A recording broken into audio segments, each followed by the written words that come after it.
Peace and blessings, soul family. I love you all. I hope everyone's doing well. Today I'm going to read a couple of chapters to you guys about the Muladhara chakra, the root chakra. So we're going to actually start from Systematic Course in Ancient Tantric Techniques of Yoga and Kriya by Swami Satyananda Saraswati. Okay. Muladhara chakra. This is the level of awareness that is symbolized by the biblical story of Adam and Eve after they ate the forbidden fruit of the Garden of Eden.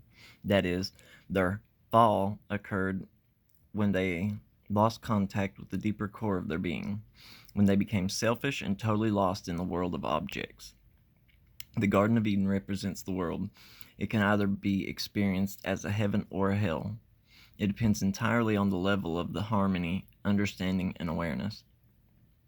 Before Adam and Eve ate the first fruit of the tree of good and evil, they were in a heavenly state in the higher chakras, or sahasrara. After taking the forbidden fruit, they descended to the level of the mundane experience and perception. The Garden of Eden did not change. The world remained the same, but the relationship, their understanding, and their identification completely changed. And this story is trying to tell each and every person something very important, that the world can either be a place of bliss or a place of dissatisfaction, depending entirely on your level of awareness. Either one lives at the insipid, semi-conscious, and joyless levels of the Muladhara chakra, or one ascends to the exalted, meaningful, and blissful level of the higher chakras by harmonizing the mind. This is the way to transform a veritable hell on earth to heaven on earth. The starting point to bring about this transformation through the yogic practices in the Muladhara chakra. Definition. The Sanskrit word mula means root or base. The word adhara means substratum or support. Therefore, the word Muladhara means the basic substratum, basic support.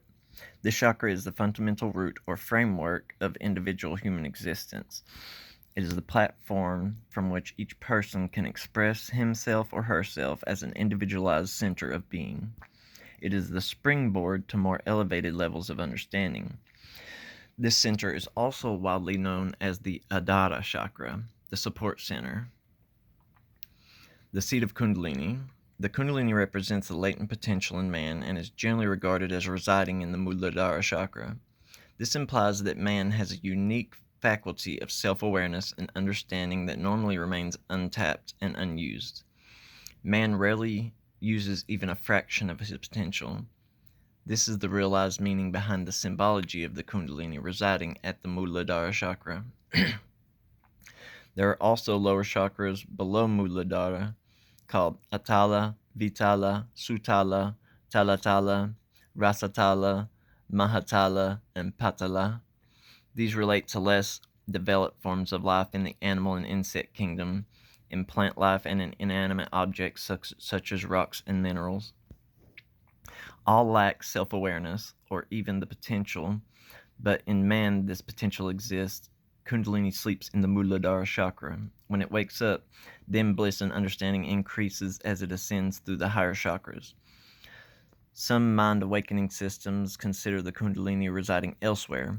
For example, Buddhists regarding the Kundalini as abiding in the Manipura chakra, and that it should be awakened there.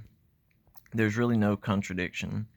It only means that Buddhists don't regard an individual as being on the spiritual path until he has reached the Manipura chakra. Below this level, at the Muladhara and Swadhisthana chakras, man is considered to be predominantly instinctive, with little awareness and discrimination. And this is essentially true, in which case the Kundalini, associated with the awakening, can indeed be said to abide in the Manipura chakra. It does at that particular level of understanding. The location of the Kundalini depends only on definition. If you wish, you can regard the spiritual path as beginning in animals and stones. In this case, Kundalini can be considered as abiding in the chakras below Muladhara, in Patala, for example. However, in Yoga, Tantra, and most other systems, the Kundalini is arbitrarily defined as abiding in the Muladhara chakra, for it is at this level of being that life in this case man, begins to become self-aware of itself and to unfold understanding itself, even if it is very ego-centered and rudimentary. There are even many Yoga Tantra texts that state that the Kundalini really resides in Sahasrara, and this is true in the higher sense. So don't become confused by seemingly contradiction statements about the seat of Kundalini. In the context of the practical application of Yoga Tantra techniques, the seat of Kundalini is Muladhara chakra. This is clearly stated as follows. The power of consciousness resides in the form of Kundalini at the Muladhara chakra. It is in the shape of a serpent with 3.5 coils. While this serpent power lies dormant in the human body, then men and women lead an instinctive life. The coiled snake indicates that the power of or potential of man is latent or unmanifested. Through yoga practices, the Kundalini is transformed from a static to a dynamic form. It starts to express its innate power. It triggers potential contained in Sahasrara. This has been a brief introduction to Kundalini in relation with Muladhara.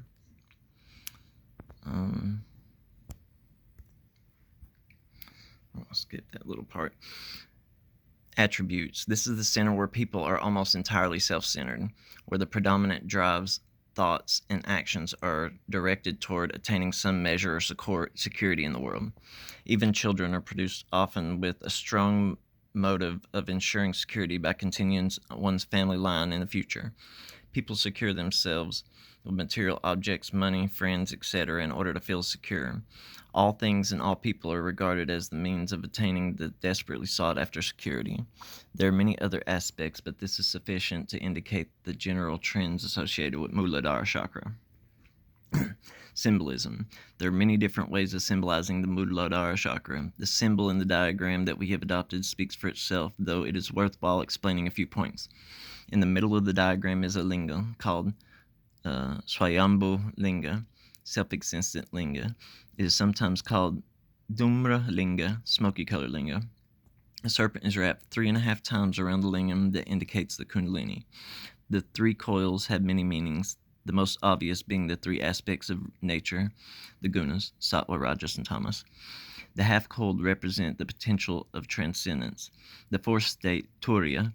In many diagrams, the serpent is depicted with its head pointing downwards. This indicates the Kundalini is asleep and that the individual is not trending the path of higher awareness. In our depiction, the Kundalini is shown with the head pointing upwards, indicating that the Kundalini has begun to wake up. The individual is beginning to awaken his potential. It shows that the individual has the aspiration to awaken his potential until the serpent begins to look upwards. Until one has the aspiration, then one will never begin to unleash the great inner potential. And you, the reader, must be at this point, for otherwise you would not have the interest in yoga. Therefore, we feel the upward-facing serpent is more meaningful than the downward-facing serpent for those who are following the path of yoga and who intend to practice Kriya Yoga in the future. The Muladhara chakra is at the center of the earth element. Therefore, the Bij mantra, Lam, is shown colored yellow. Some symbolic forms of Muladhara depict a square, this being the symbol of the earth element, Prithvi Tattva. We will leave you to interpret the rest of the symbols for yourself. Location. The location of Muladhara is in the region of the perineum. Slightly differs in man and women as follows. Man's midway between the anus and sex organ, a centimeter or so the skin surface. Females at the cervix where the vagina and the uterus meet. The location is important for the purpose of Kriya Yoga. Let's see. And I've read in one of these, it said, it resides down at the feet. But here's a map. Kind of shows the location. Okay, I'm going to come back and do a part 2 so I can fit both these on TikTok and YouTube. But I love you all. Hope everyone's doing well. Peace and blessings.